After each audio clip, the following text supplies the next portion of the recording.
Back. We have a great project today. This is the harvest basket we're building. It's a simple project, and you can use your scrap wood, or for anybody out there that likes doing pallet wood projects, this is an excellent project to do. I'll walk you through the design process and building it and some safety features that we put in, so follow along. So the first thing I'm doing is laying out the pattern. I've laid out the pattern for both sides, but I'll walk you through the process of a principle called lofting. And what you do is you'd only do a right or a left elevation of your product. So what I've done is just pre-drawn out the project here with the basket. These are the ends, or the gables.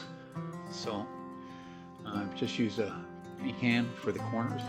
You're going to want to round your corners, nice big rounds, so that the wire is easy to bend around. If your corners are too tight, the wire is not going to bend relatively easy. So make it easy on yourself if you're drawing out your own pattern.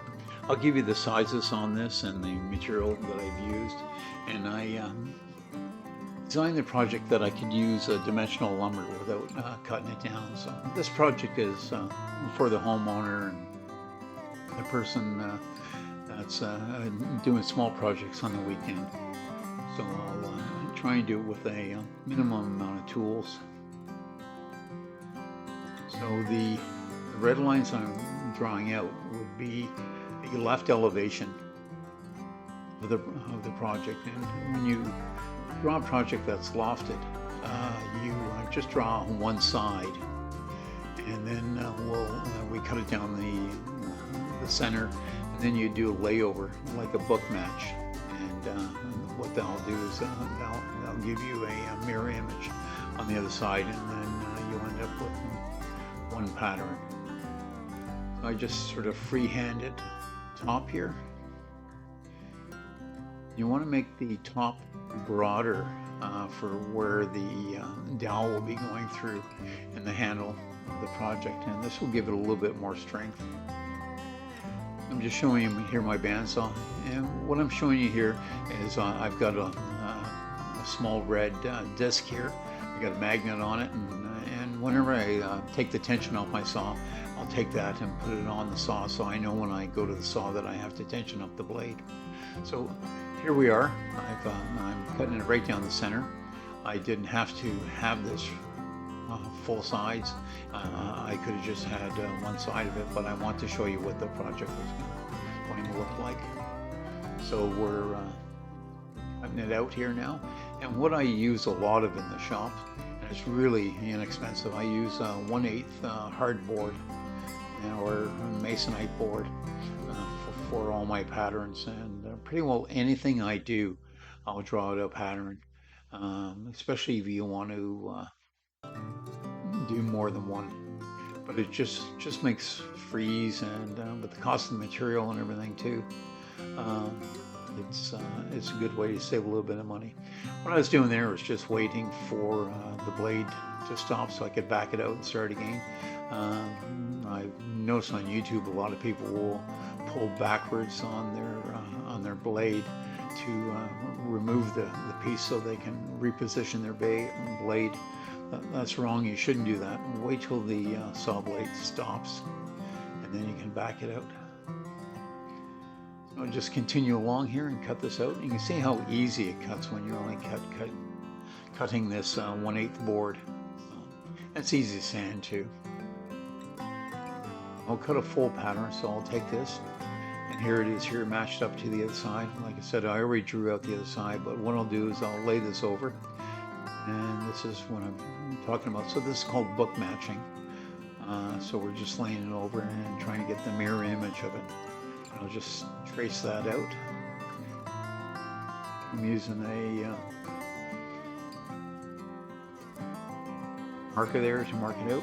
If you use a marker, don't forget what side you want to cut on, because they leave about a 1/8 inch line Sharpie. So then we want to cut to the inside of that line. You can see there's the pattern. So these will be the two ends. Just cut that out. So I've cut that out now on the bandsaw.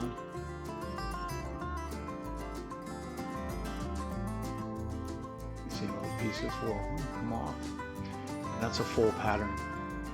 And you can either do a full pattern or you can only do a half pattern, and when you're laying out your wood, you could just do one side and then flip it over and do the other side. And that's usually what I do. But I'm just wanting to walk you through the process here of making patterns. This is a bit of a video on making patterns, and I have a big cabinet box filled with all the patterns that we've done over the years. So, and this one will be kept. Like I said, the width of this is 18 inches wide, and what I've done is just taped it together with cellophane tape, and then we can just fold it up. And what I do is I write on it the size, so it's 9 inches high from the bottom to the top of the lip. There's our cut list. You can see I'm just using 1x6, and then we'll cut some 1x6 down to 2 inches, and that'll be 18 inches. And there it is on the board.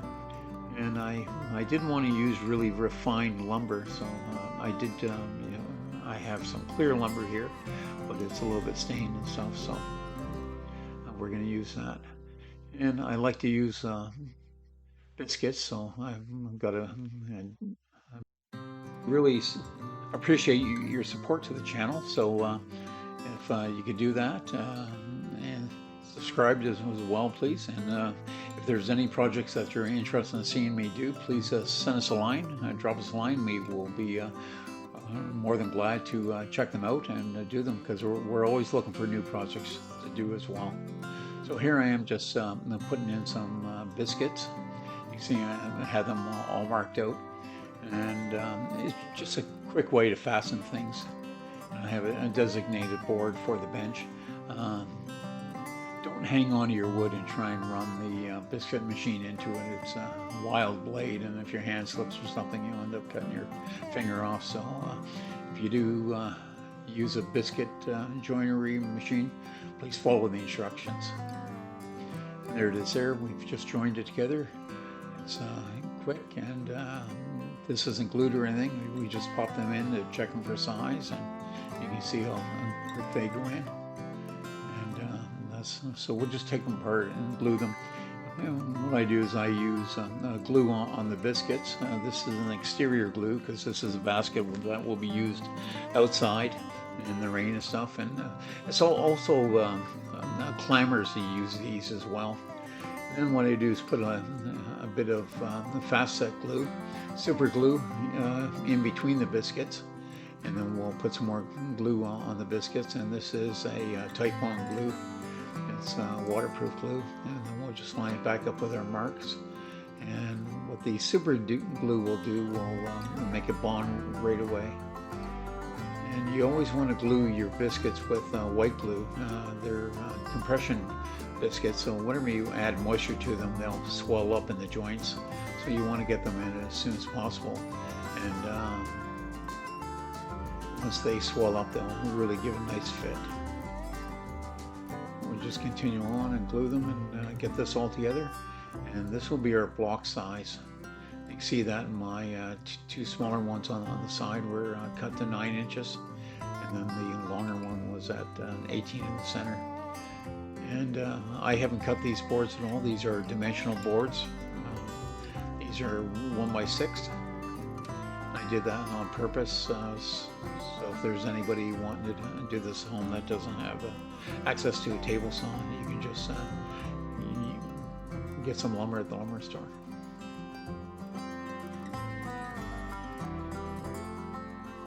We'll just clamp these down and let them see. You can see in the background there's already one done, and we'll just clamp this one up as well using our bar clamps. It's only been about a half an hour now, and this is set up enough that I can cut it out now.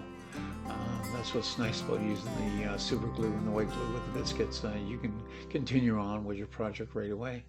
And you can see the layover there. And so we'll just draw this out, and we'll go to the bandsaw and cut it out.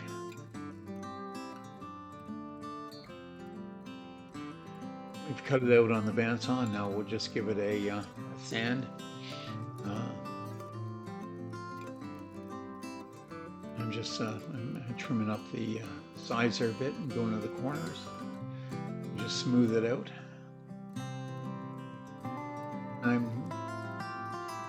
These garden baskets, a lot of people like them rustic. I build quite a few of them. If you sell any products in farmers markets or vegetables or anything, these are a great asset to, they're a great little sale item. There's not a lot of lumber in them. There's only about a few dollars of lumber in them. The wire's cheap. I went down and picked up enough wire to do 4 baskets whenever I did this. It cost me $6 for the wire for 4 baskets. So just round off the corner so it's a nice smooth. And that's a big radius there. As you can see, that's you want the wire to curve quite easily. I'll just continue along to sand that up on the sander.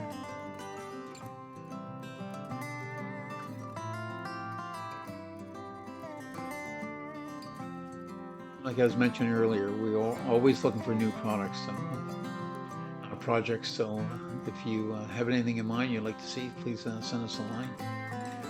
And I'm just running a router over it just to ease the edge. I go both ways just to take the little feathering marks off of it.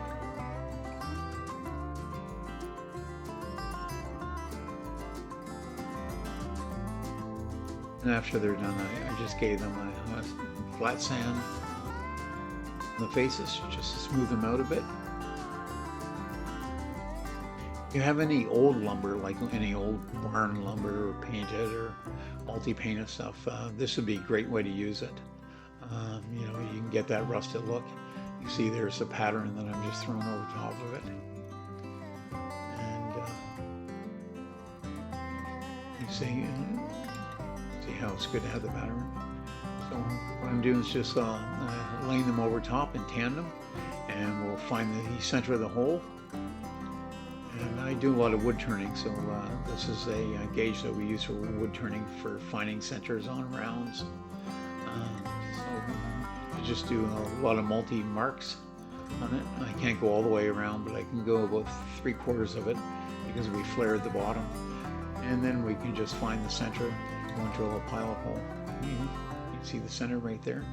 And I'll just do I've lined the 2 boards up so that they're the same spot, and we've drilled all the way through with a 1/8 bit.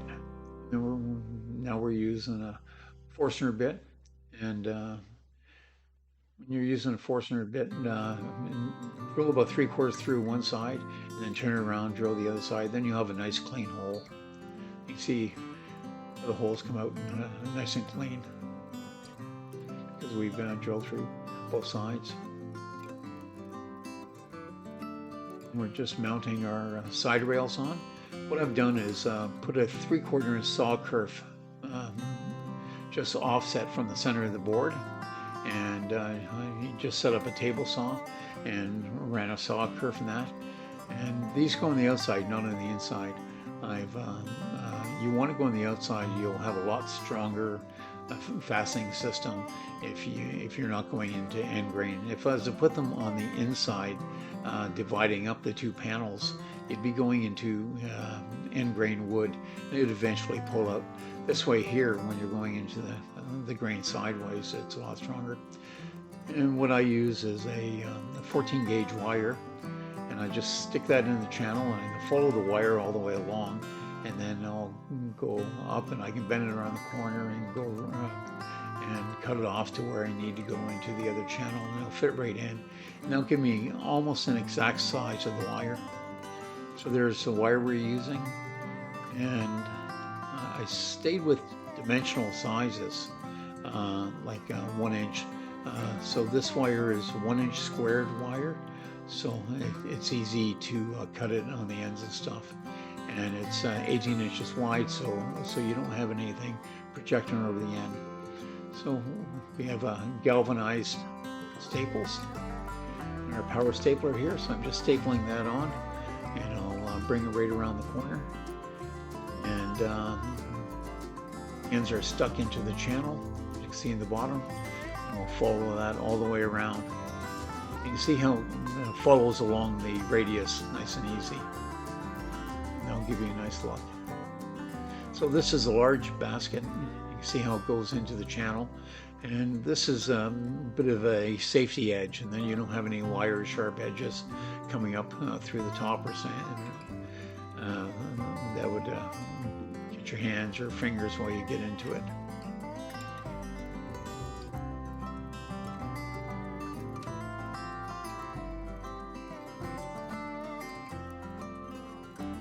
And you can't pull out. So. And on the bottom you want to put a couple of cleats. They come in about 1 inch from each end. And these are to keep the basket off the bottom, so if you're hosing out your vegetables or anything, it's off the bottom, and you don't want the wire to skid along the dirt or anything, so just put a couple of cleats. These are 2.5 inches by the same length as the top rail. We're just putting them on with a couple of pins, and then we'll run some screws, and then we'll use a countersink and countersink some screws.